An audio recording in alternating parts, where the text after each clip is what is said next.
प्रभु की कैसी लीला थी, कैसी विडंबना थी ये लंकेश, कि एक ओर तो पिता ऋषि दधीची ने अपने प्राणों का दान दिया और दूसरी ओर उनके पुत्र के रूप में स्वयं महादेव के रूप में जन्म लिया। लंकेश, माता सुवर्चा के हृदय में क्या बीत रही होगी।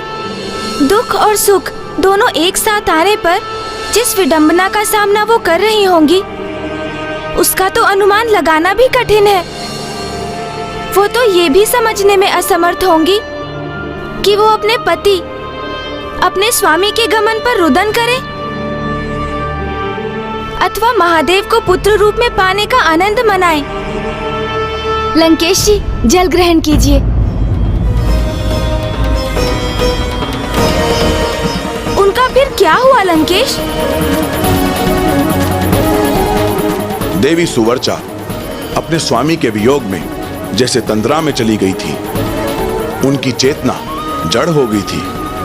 किसी भी घटना का अब जैसे उन पर कोई प्रभाव ही नहीं पड़ रहा था। किंतु पूरे जग को प्रकाश देने वाले महादेव के नन्हे अवतार की किलकारियों ने उनका ध्यान खींच ही लिया। मेरे पुत्र, मेरे प्रभु, मेरे पुत्र, मेरे प्रभु,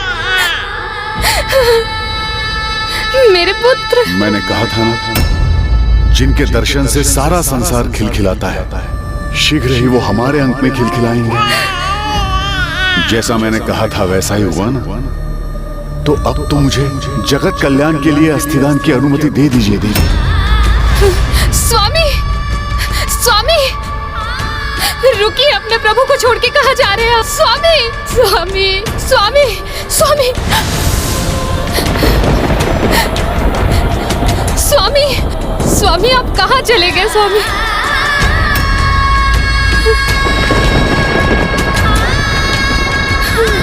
उनके स्वामी के प्राण त्यागने के उपरांत उनके वियोग ने देवी सुवर्चा को जैसे प्राणहीन ही कर दिया।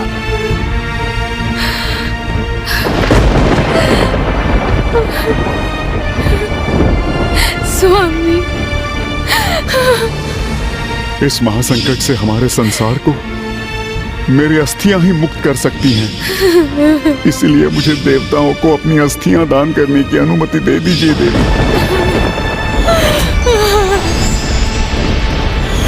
स्वामी, ये उचित नहीं है। नहीं स्वामी, नहीं, आपसे विलग होने की पीड़ा मैं नहीं सह सकती। नहीं रह सकती मैं आपके बिना स्वामी।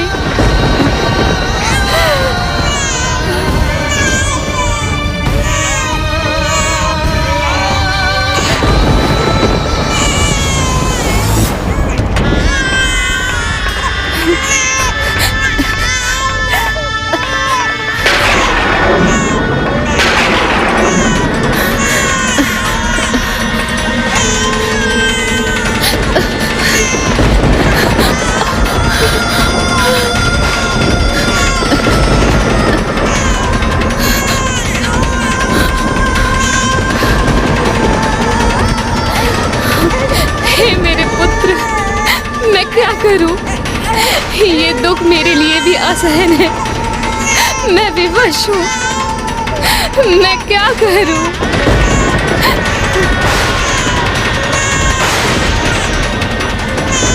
हे पीपल वृक्ष, मेरी सहायता करिए।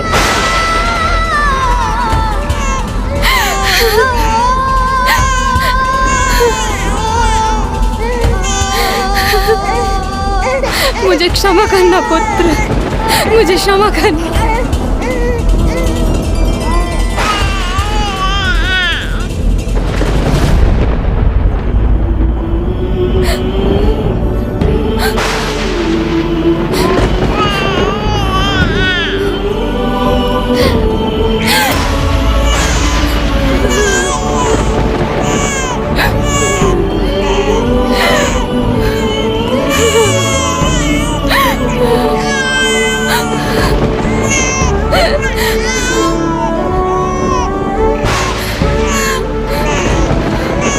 नहीं पुत्र, अब मैं नहीं रुक सकती।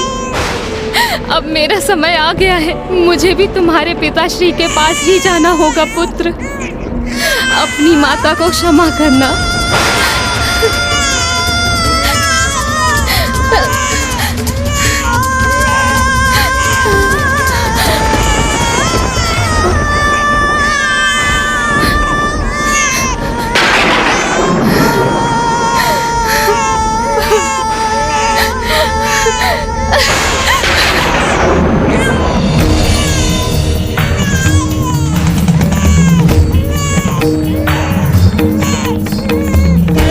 इस परिवार पर शनि देव की ऐसी दृष्टि पड़ी कि एक नन्हा शिशु अपने माता पिता को खोकर संसार में अकेला रह गया।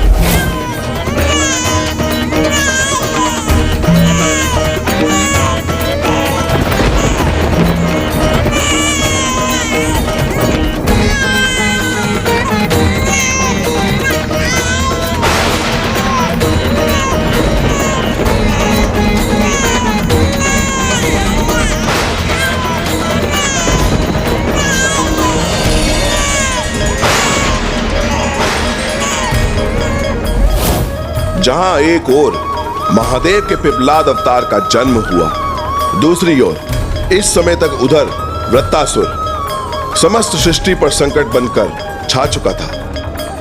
वृत्तासुर जो अपनी परिक्रमा पूर्ण कर चुका था और अपने बनाए व्रत में सबको घेर चुका था और समस्त लोकों को निगलने जा रहा था, अर्थात उसकी विनाश लीला के कारण अब त्रिलोक भी विनाश के निकट था।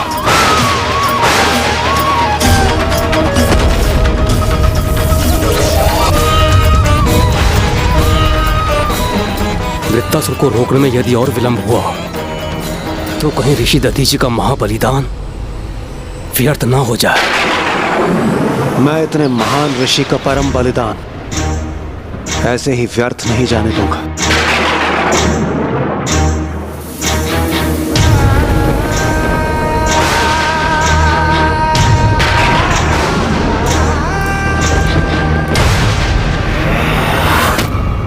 ये परिवर्तन, ये अंधकार जो सर्वत्र फैल रहा है, इसे कैसे रोकेंगे हम?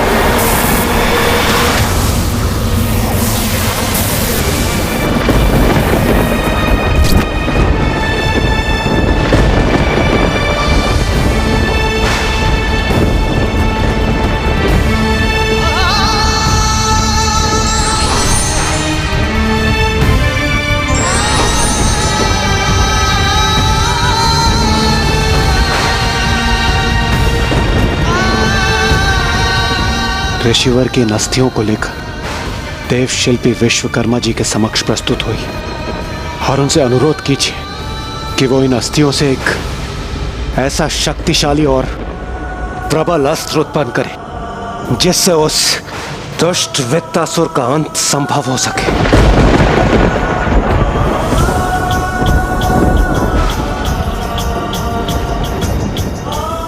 जाइए सूर्यदेव,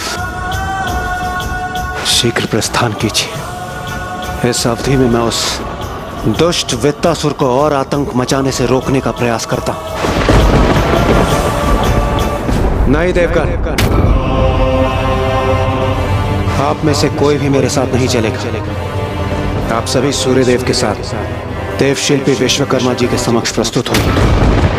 मेरे कारण उत्पन्न हुए उस शक्तिशाली दुष्ट वृत्तासुर को रोकने में अब मुझे किसी अन्य का, किसी भी प्रकार का कोई भी बलिदान स्वीकार नहीं है। इसलिए अब मैं स्वयं उस दुष्ट का सामना करूंगा।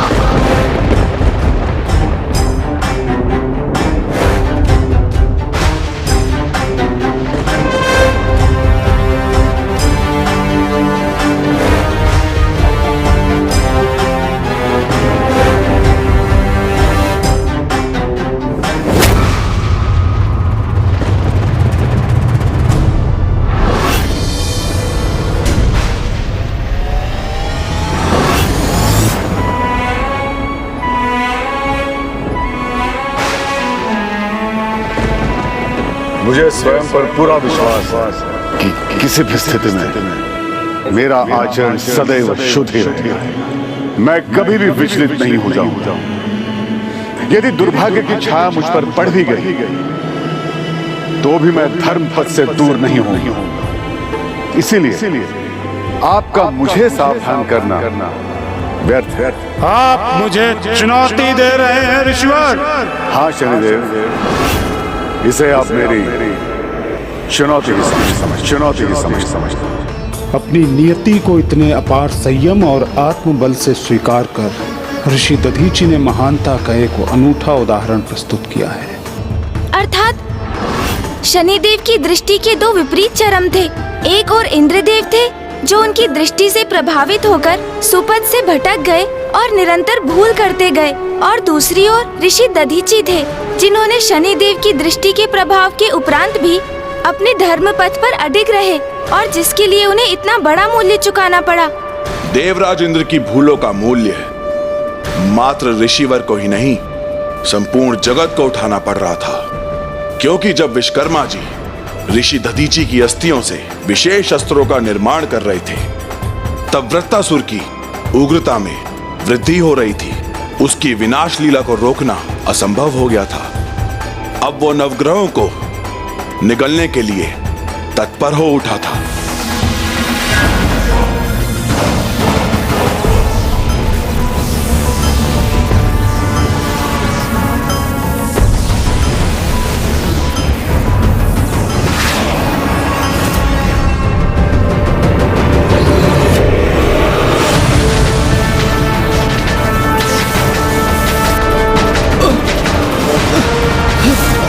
चंद्रदेव, चंद्रदेव,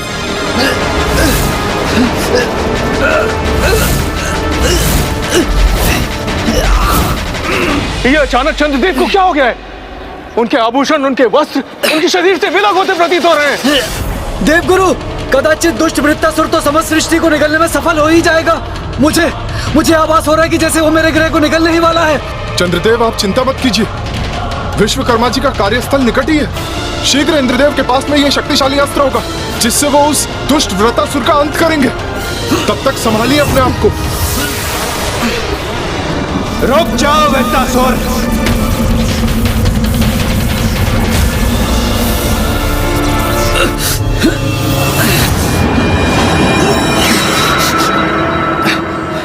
ये क्या हुआ? ऐसा आभास क्यों हुआ मुझे जैसे सब कुछ पूर्ववत हो गया?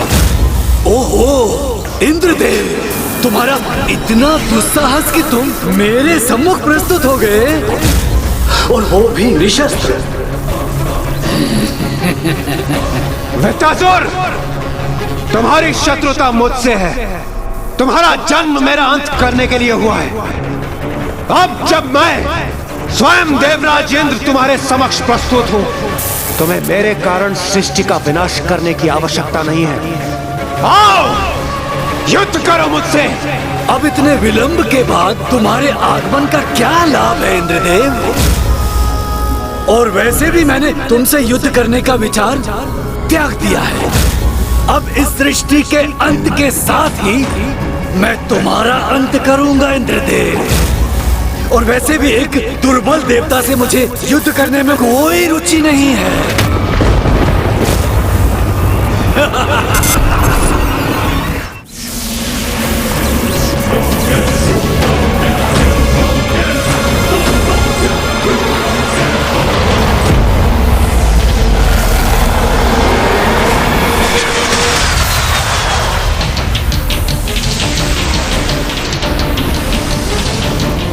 तुम्हारे इन धूम्र मेघों को मेरे मेघों का जल अपने साथ बहा ले जाएगा।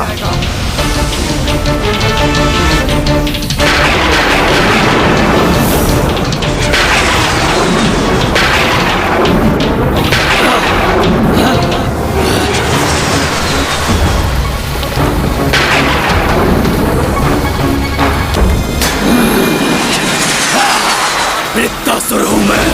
मेरे प्रहार को विफल करना इतना सरल नहीं देवराज इंद्र।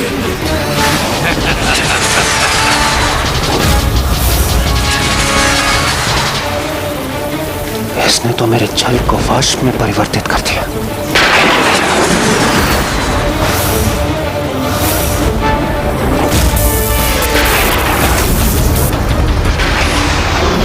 लो देवराज, अब मैं तुम्हारे मेघों को ही मिटा दूंगा।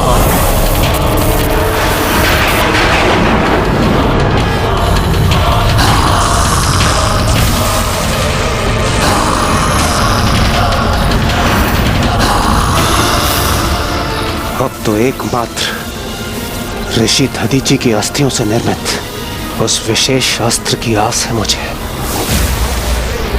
जिसे शीघ्र मेरे हाथों में होना चाहिए, तभी इसका अंत संभव है।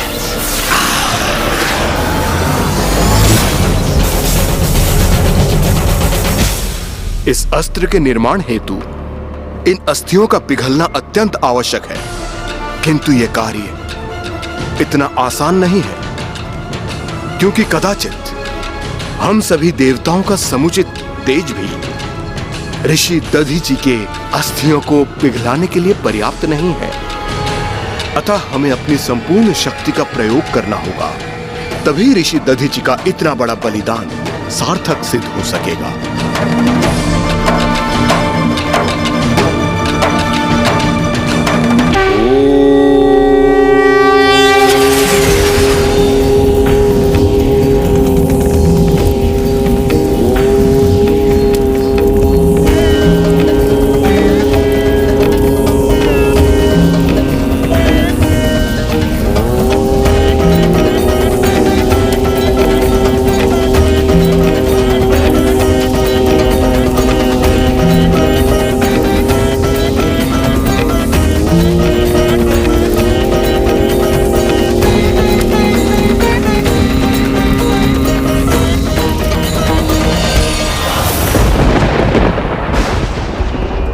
धन्य हैं आप ऋषिवर, प्राण दान करते समय भी विचलित नहीं हुए आप। अपनी चुनौती पर सर्वथा स्थिर रहे, अंत तक धर्मोचित मार्ग से विचलित नहीं हुए। आपके इस महान त्याग ने मुझे अत्यंत प्रभावित कर दिया।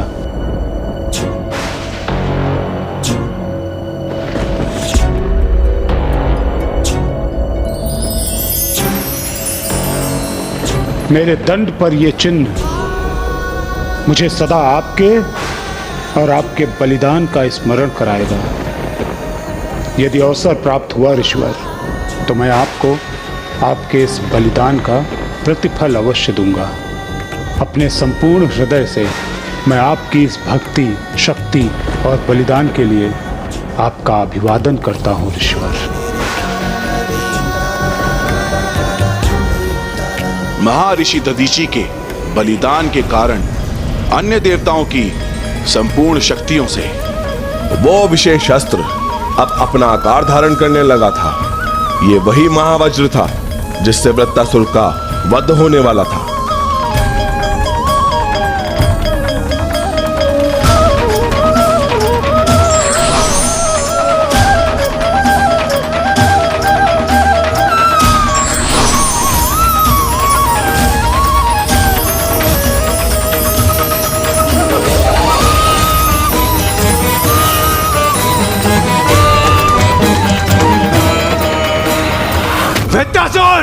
मैं तुम्हें अंतिम चेतावनी दे रहा हूं।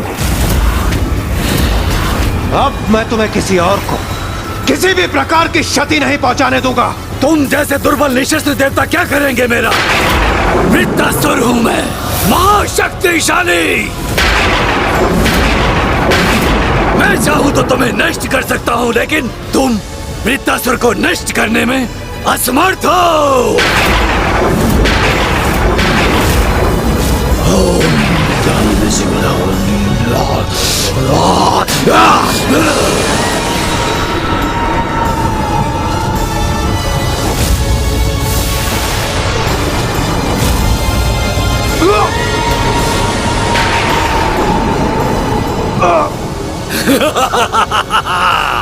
अब मेरे बंदी बनकर तुम मेरे कार्य में बाधा नहीं बन सकते।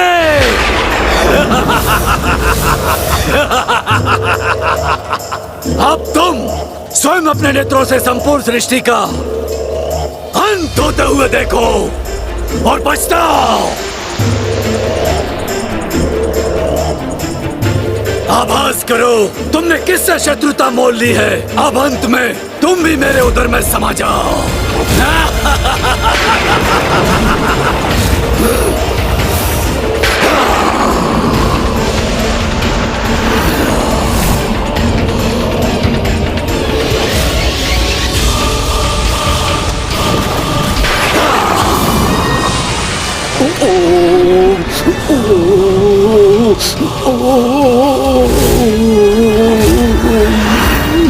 ये अवश्य उस वृत्तासुर का प्रभाव लग रहा है, जिसके कारण मुझे इतनी शक्तिशाली खिंचाव का आभास हो रहा है।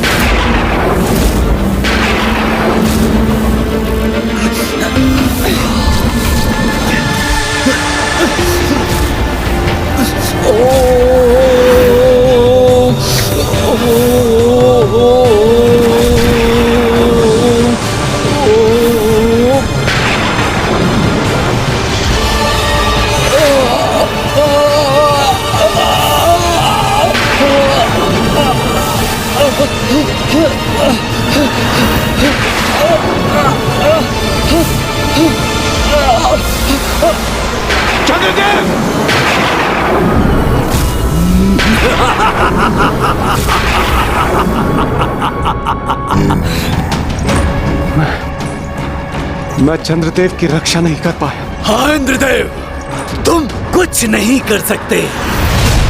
एक एक करके मैं सबको निगल जाऊंगा और उसके पश्चात मैं तुम्हें भी अपने अंधकारी उदर में प्रवेश करवाऊंगा। देखो, तुम स्वयं अपने नेत्रों से देखो कि तुम्हारी करनी का क्या फल है।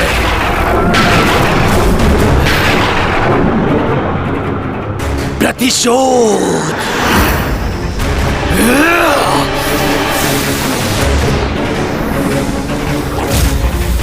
जब भी सृष्टि पर प्रभु के किसी भी भक्त पर कोई संकट आता है तो प्रभु महादेव स्वयं उसकी सहायता के लिए वचनबद्ध हो जाते हैं। किंतु ऐसे समय में जब उनका अवतार ही स्वयं अपनी मां अपने पिता के लिए विलाप कर रहा था, कोई उसके निकट नहीं था। अर्थात मेरे प्रभु महादेव शिव शंकर शंभू एक शिशु के रूप में निपुण अकेले ही रह गए।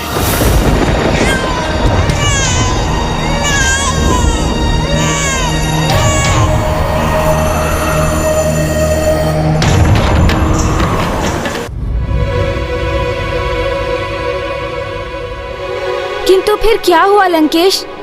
उन शिशु का ध्यान किसने रखा? माता पिता के अभाव में वो जीवित कैसे रहे लंकेश?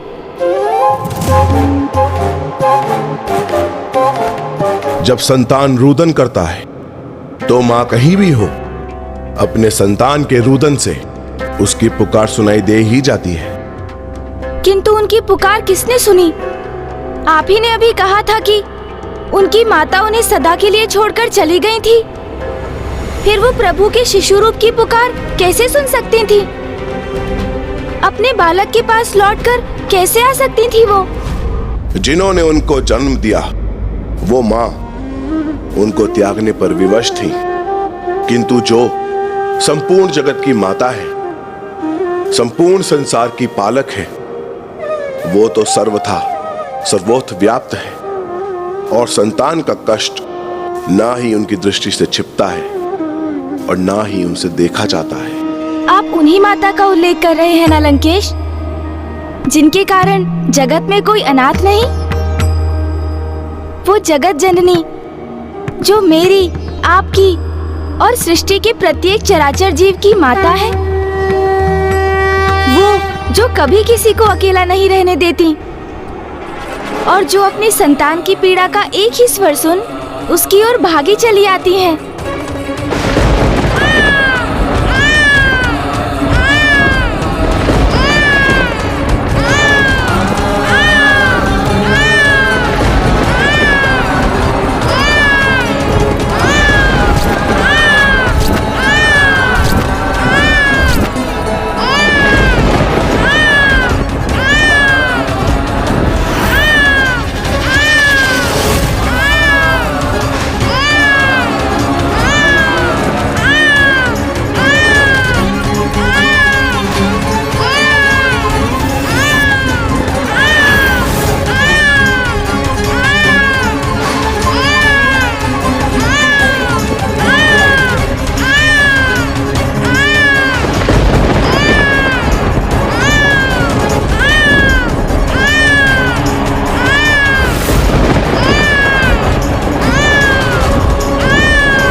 नित्यानंद करी वराभय करी सौंदर्य रत्नाकरी निर्धूताखिल घोर पावन करी प्रत्यक्ष माहेश्वरी प्राणेया चल वंश पावन करी काशीपुराधीश्वरी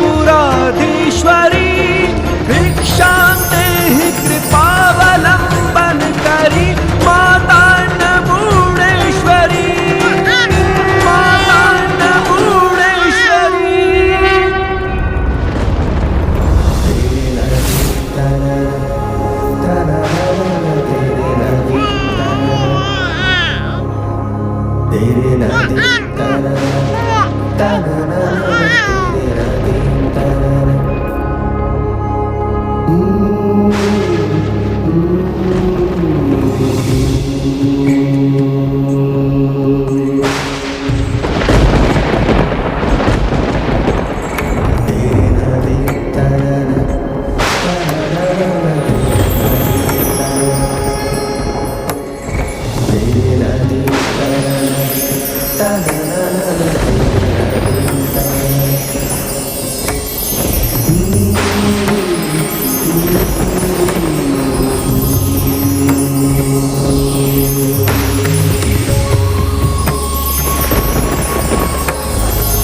आप जो स्वयं भ्राता श्री हरि नारायण के प्रति रूप हैं, हे महान पीपल वृक्ष, इस शिशु की माता देवी सुवर्चना ने एक बहुत बड़ा दान किया है।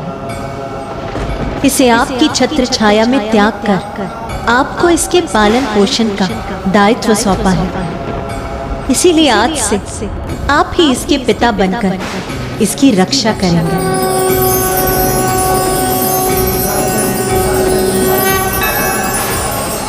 और इसकी माता बनकर अपने पीपल वृक्ष के पत्रों से इसका पोषण करेंगे, जिसके लिए मैंने आपके पत्रों को पौष्टिक तत्वों से परिपूर्ण कर दिया है। आपने जो उत्तरदायित्व मुझे दिया है, मैं उसे अवश्य पूर्ण करूंगा।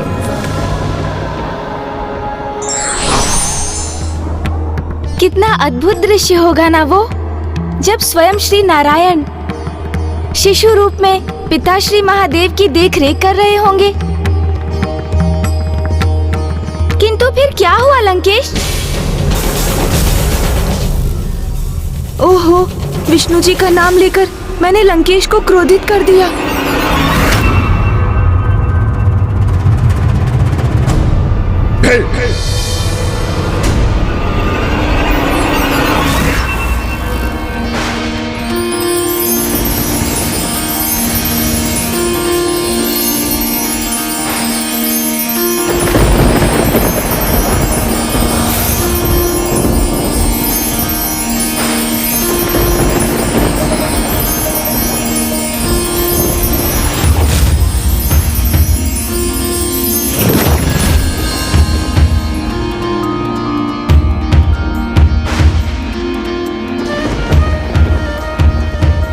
तुम अनाथ नहीं हो पुत्र, स्वयं जगत के पालनहार भ्राता श्री हरि नारायण पीपल वृक्ष के रूप तुम्हारा ध्यान रखेंगे पुत्र, और पीपल वृक्ष के पत्रों से पोषण प्राप्त कर तुम्हारा विकास होगा,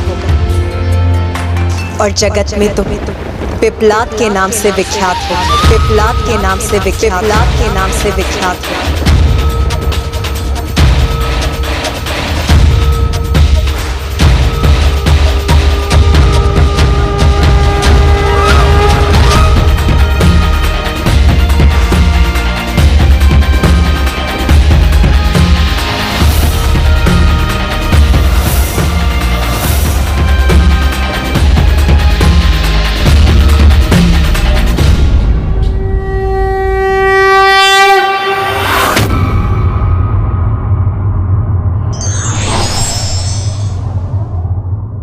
व्यक्ति अपने भाग्य और दुर्भाग्य के भंवर में सदा फंसता रहता है, किंतु अंत में उन्हें तारने वाले भी वही पालनहार ईश्वर ही होते हैं।